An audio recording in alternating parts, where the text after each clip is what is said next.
안녕하세요. 저는 손정아라고 합니다. 임상심리 전문가이고 인지심리학 박사입니다. 그래서 현장에서 그 학습의 어려움을 가지고 있는 친구들과 어머님들께 도움을 드리고자 하는 게 제 목표이고 지금 현재 그런 일을 하고 있습니다. 그런 산만함을 유발할 수 있게 하는 환경들을 조금 좀 깔끔하게 만들어 줘야 된다는 겁니다. 그러니까 주변에 뭐 아무것도 좀 없게 만들어야 되는 거랑, 그러니까 뭐 물건 놓지 않기인 거예요. 뭐 TV 이런 거 눈앞에서 치우기.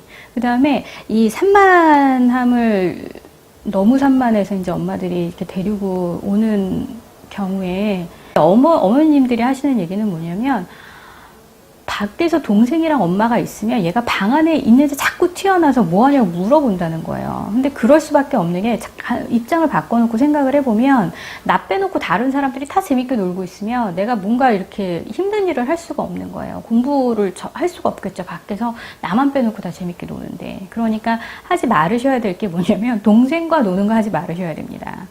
그래서 형이나 누나가, 언니나 오빠가 방 안에서 공부를 하고 있을 때, 특히 산만한 언니, 오빠, 형, 누나가 방에서 공부를 하고 있을 때 어린 동생이랑 엄마랑 까르르 까르르 하면서 너무너무 즐겁게 노는 건 공부하지 말라는 얘기와 같습니다. 큰애한테 넌 공부하지 마, 메롱 이러면서 우린 즐겁게 노는데 너는 그냥 그 안에서 부러워해 라고 하는 거 말고는 다른 의미가 없는 겁니다. 또 하나는 뭐가 있냐면, 아버지들 퇴근하고 오셔서, 어머님들은 뭐 직장에 갔다가 퇴근하고 들어오셔가지고 바로 TV 켜고 딱 이렇게 소파에 앉는 경우가 그렇게 많진 않거든요. 근데 아버님들은 딱 들어오셔서 딱 TV 켜고 딱 소파에 앉아 계시거나, 혹은 딱 정갈하게 씻고 딱 방에 들어가서 그때부터 막 오락 요즘은 게임이죠. 컴퓨터 게임을 막 하시는 그런 경우들이 있습니다. 근데 TV 소리가 이제 아이 방까지 들어오거나, 아이가 뭐 잠깐 뭐 물 마신다, 화장실 간다 이렇게 들어가는데 아빠가 저기서 게임을 하고 있는 걸 본다? 이러면 이제 이 아이는 더 이상 공부를 할 수가 없습니다. 거기에 너무 신경이 쓰이게 되거든요.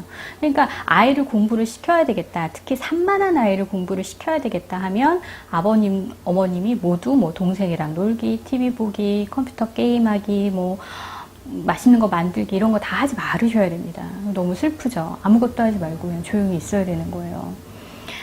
그래서 그냥 그렇다면 너무 사실은 어떻게 해야 될지 모르잖아요. 그래서 그런 시간에 제가 제안 드리고 싶은 건 뭐냐면, 온 식구가 다 같이 공부해라. 그러니까 뭐 얘가 문 열고 나왔는데 막 엄마가 공부하고 있어. 막 동생 막 가르쳐 주고 있어. 막 이제 이러고 있으면 저기 나가도 아무도 지금 재밌는 걸 안 하고 있잖아요. 그쵸? 그러니까 뭐 자기도 그냥 거기에 신경 쓰이지 않고 내 공부를 물론 안 할 수 있지만 적어도 그런 방해 요인은 좀 많이 사라지게 된다라는 거죠. 그 다음에 이제 아이 그 방 환경도 되게 중요한데요. 필요한 것만 딱 놔두고 나머지는 싹 눈에 안 보이게 해줘야 되고, 그 다음에 가능하면 아이가 딱 눈을 들었을 때 그냥 뭐 벽만 보인다든지, 정말 뭐 그냥 소파만 보인다든지, 그냥 그렇게 단순한 그 상황에서 공부를 할 수 있도록 해 주셔야 됩니다. 뭐 때로는 식탁이나 아니면 거실 탁자 이런 데서 아이들이 이제 공부를 할 때도 있는데, 이제 식탁에 앉았는데 뭐 식탁 위에 막 간식들이 막 놓여 있고, 과자들이 막 놓여 있고, 사과, 뭐 배, 귤 뭐 이런 것들이 막 놓여 있고 이러면, 딸기 이런 거 놓여 있고 그러면 지금 공부를 하는 게 아니라 먹고 싶잖아요. 그러니까 이제 또 공부를 안 하게 되겠죠. 그러니까 그런 걸 싹 치우셔야 되고, 눈을 딱 들었을 때 가능하면 냉장고가 보이지 않는 게 좋고, 고개를 딱 들었을 때 과자가 들어있는 찬장이 보이지 않는 게 좋고, 뭐 거실에서 한다 그러면 고개를 딱 들었을 때 저 앞에 뭐 TV나 태블릿 뭐 이제 이런 게 보이지 않는 게 좋고, 굉장히 단순화된 상황을 만들어 주셔야 되는 거거든요. 그게 너무 그렇게 조용하고 단순한 환경을 만들어 주시는 게 어렵다면 인적 자원을 활용하시는 것도 도움이 되세요. 어떤 거냐면, 부모님이 이제 옆에서 아이가 하고 있는 거를 도와주시는 거죠.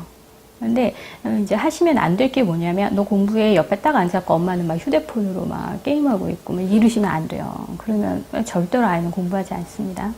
그래서 옆에 앉아서 아이가 이렇게 하는 걸 보고 너 잘하는데? 이런 추임새를 한 번씩 이렇게 넣어주시는, 너 꼼짝도 안 해서 되게 잘한다. 그런 거 한번 이제 툭툭 던져주시면서 추임새를 이렇게 넣어주시는 것도 하나의 방법입니다.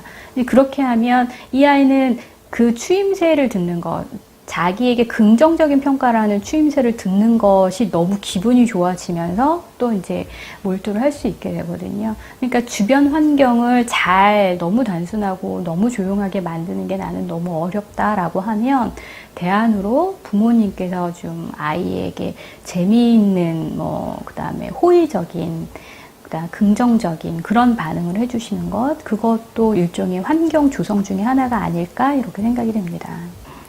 제가 많은 분들한테 이제 설명을 드리는 건 뭐냐면 시작 시간을 정하세요 라는 거예요. 그러니까 우리 몇 시부터 시작하자. 이제 가장 대표적인 거겠죠. 예를 들어 애가 학교에서 이제 집에 왔더니 한 3시쯤 됐어요. 그랬더니 너 씻고 나서 한 4시쯤 이제 숙제 시작하자. 이렇게 얘기를 하는 거죠.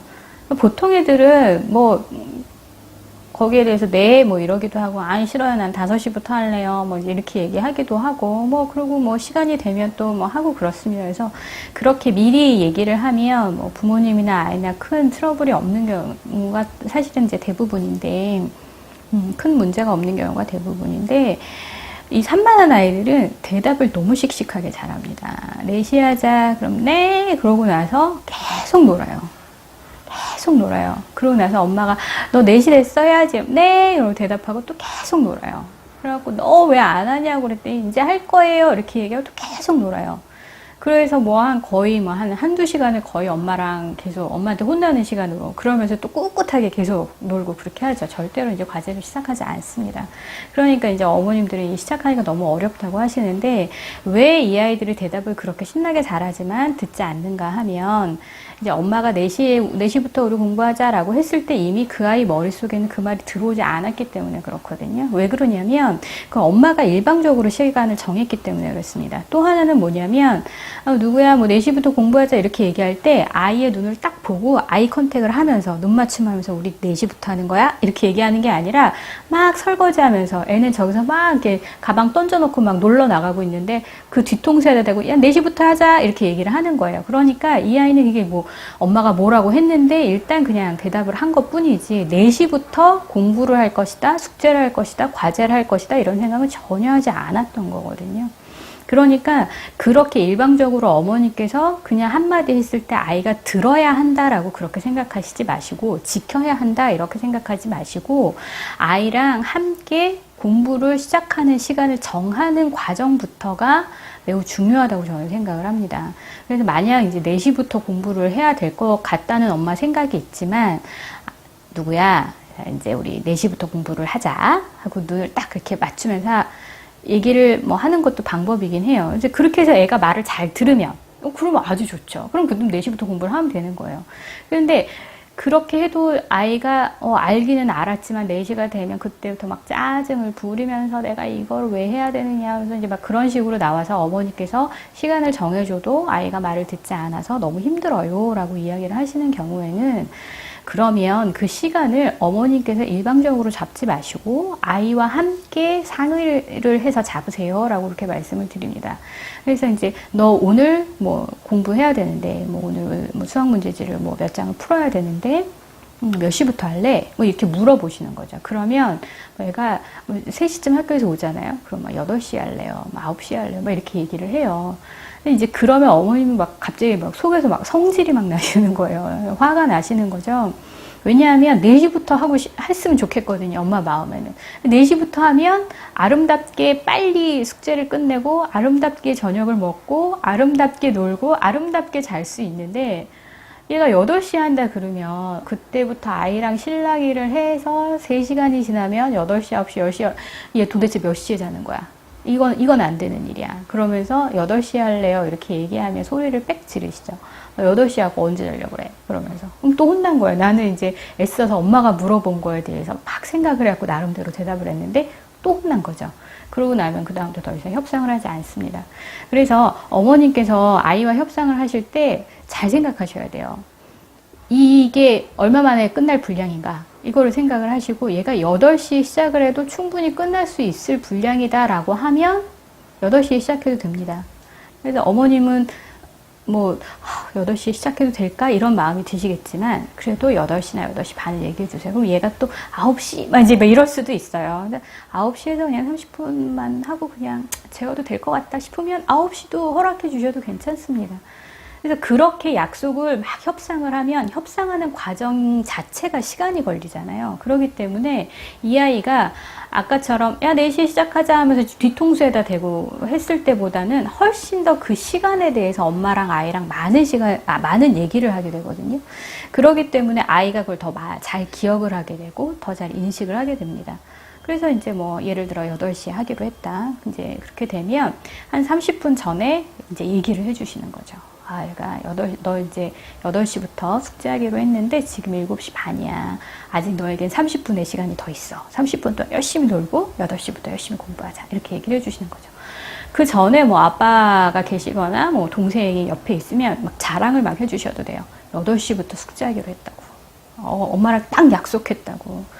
스스로 딱 정했다고. 엄마가 이렇게 얘기했는데 바로 얘기 들었다고. 막, 하여튼 뭐 온갖 거를 막 이렇게 하면서 주변 사람들한테 광고를 하시는 것도 되게 좋으세요.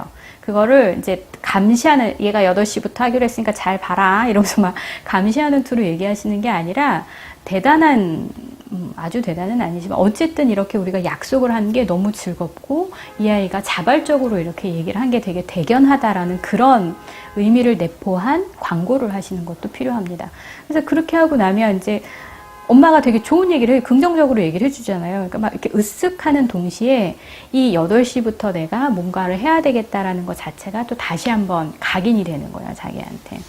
그랬는데 한 7시 반쯤에 너 30분 남았다고 열심히 이제 놀고 8시부터 열심히 하자 그러면 그때부터는 이제 네, 30분 남았구나 이러면서 이제 그때부터 안절부절하기 시작을 하죠. 그리고 한 15분 전에 15분 남았어. 놀 거 있으면 빨리 놀아.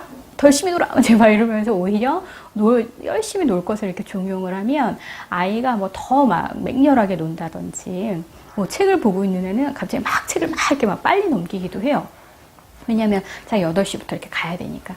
근데 그렇게 더 맹렬히 놀고 더 이렇게 책장을 빨리 넘기고 하는 것 자체가 뭐냐면 이미 이 아이는 8시에 대해서 생각을 하고 있다는 거거든요. 그래서 산만한 아이가 내가 몇 시에 무엇을 해야지라고 생각을 하는 것 자체는 매우 중요합니다. 왜냐하면 애들 그런 생각하지 않고 막 놀거든요. 한 10초 전쯤 되면 카운트다운도 좀 해주세요. 막 10, 9, 막 이러면서 막 두구두구두구두구 막 이런 거 해주실 수도 있고 그렇게 하면 이제 아이가 거의 신경을 쓰게 되겠죠.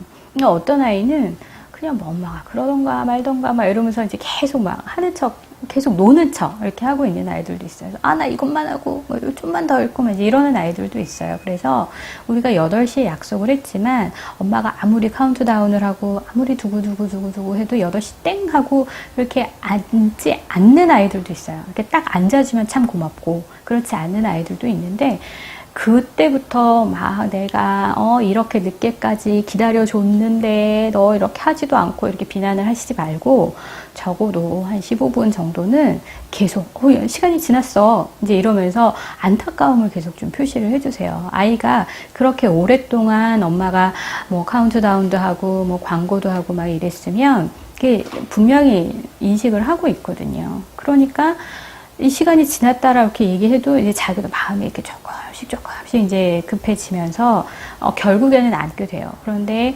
어머니께서 그 10분, 15분 요 정도를 못 기다려 주시고 그냥 막 그때부터 태도를 바꿔가지고 막 혼내고 빨리 하라고 하고 이제 그러신다면 그때부터는 이제 처음에 우리 시간 협상을 한 것 또 그냥 다 무용지물이 돼버리는 그런 결과가 됩니다. 그래서 시간을 정해주시되 협상 과정을 거쳐서 하고 그 직전에는 좀 카운트다운도 좀 해주시고 그 전에 광고도 좀 해주시고 아이가 예정된 시간보다 조금 늦게 이제 과제를 시작한다고 해도 어느 정도는 조금 참아주시고 그런 과정이 이제 필요하다고 봅니다.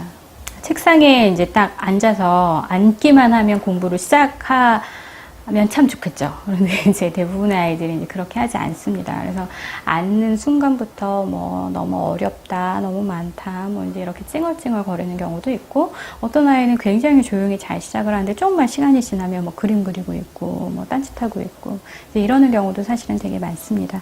어머님들이 제일 많이 하시는 말씀이 뭐냐면 10분이면 끝날 일을 3시간 동안 한다고. 어떻게 많은 부모님들이 다 꼭 그렇게 얘기해요. 10분, 3시간 이렇게 얘기를 하세요. 거의 그러시는데.